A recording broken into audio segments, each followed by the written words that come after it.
Tahanan ng mga kwento.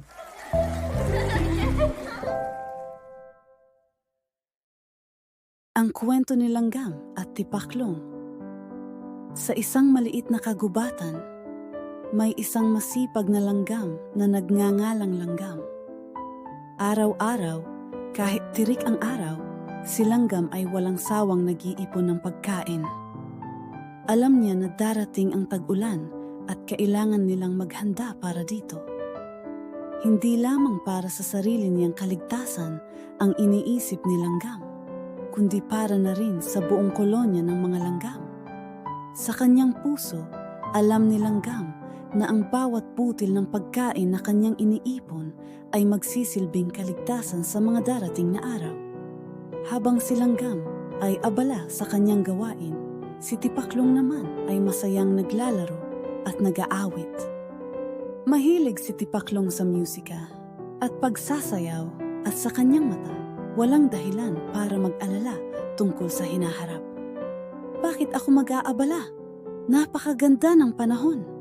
Oras na para mag-enjoy, sabi ni Tipaklong, habang siya ay tumatalon-talon at nag-aawit sa ilalim ng araw. Ang kanyang buhay ay puno ng saya at kasiyahan at iniisip niya na hindi kailanman matatapos ang magandang panahon. Isang araw, nakita ni Langgam si Tipaklong na masayang nag-aawit. Siya ay lumapit at nagpaalala. Tipaklong, hindi ba't dapat ka ring maghanda para sa tag-ulan? Hindi palaging maganda ang panahon.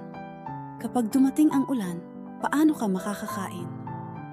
Ngunit tinawanan lamang siya ni Tipaklong at sinabing, "Huwag kang mag-alala, Langgam. Marami pang panahon para maghahanda. Ngayon ay oras para magsaya." Sa kabila ng babala ni Langgam, nagpatuloy si Tipaklong sa kanyang walang alaalang pamumuhay, tinatamasa sa ang bawat sandali ng kasalukuyang araw. Habang patuloy si Langgam sa kanyang paghahanda, si Tipaklong naman ay patuloy na naglalaro at nag-aawit. Lumipas ang mga araw at hindi nagtagal. Nagsimula nang makaramdam si Tipaklong ng kaunting pag-aalala. Tama kaya si Langgam? Dapat na ba akong maghanda?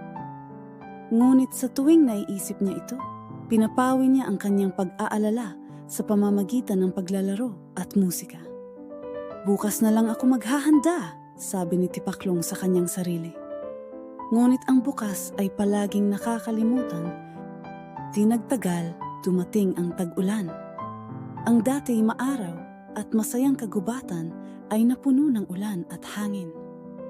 Ang mga hayop ay naghahanap ng masisilungan at ang mga pagkain sa kagubatan ay unti-unting nawala.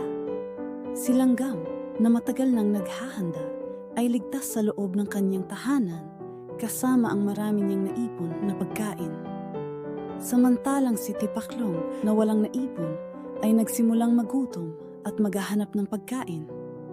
Sa gitna ng bagyo, naglakad si Tipaklong sa kagubatan, naghanap ng anumang makakain. Ang mga puno ay walang bunga.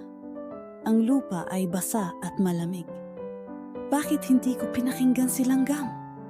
Tanong ni Tipaklong sa kanyang sarili. Habang siya'y naglalakad, naisip niyang lumapit kay Langgam upang humingi ng tulong. Sa kabila ng kanyang takot at hiya, siya'y naglakad patungo sa tahanan ng mga langgam. Sa wakas, nakarating si Tipaklong sa tahanan ni Langgam. Kumatok siya at humiling. "Langgam, pwede ba akong humingi ng tulong? Wala akong naipon na pagkain at hindi ko kayang maghahanap sa ganitong panahon." Tiningnan siya ni Langgam at kahit na alam niyang hindi siya pinakinggan ni Tipaklong noon, pinapasok niya ito sa kanyang tahanan. "Halika, Tipaklong, pumasok ka at magpahinga. Dito, ligtas ka at may pagkain para sa iyo," sabi ni Langgam. Pinapasok ni Langgam si Tipaklong sa kanyang tahanan at binigyan ng pagkain. Mahalaga ang kasiyahan, Tipaklong. Ngunit kailangan din nating maghanda para sa mga panahong mahirap. Ang kasiyahan ay mas masarap kapag alam mong ikaw ay handa at ligtas, sabi ni Langgam. Habang kumakain si Tipaklong, napagtanto niya ang kahalagahan ng aral ni Langgam. Salamat, Langgam. Nangako ako na sa susunod, hindi ko nahahayaang dumating ang ganitong panahon na wala akong paghahanda, sabi ni Tipaklong. Pagkatapos ng tag-ulan, bumalik ang init ng araw sa kagubatan. Sa pagkakataong ito, si Tipaklong ay natuto na. Kasama ni Langgam, siya'y nagtipon ng pagkain at naghandang muli. Habang sila'y nagtatrabaho, si Tipaklong ay patuloy pa rin sa kanyang pag-aawit at paglalaro.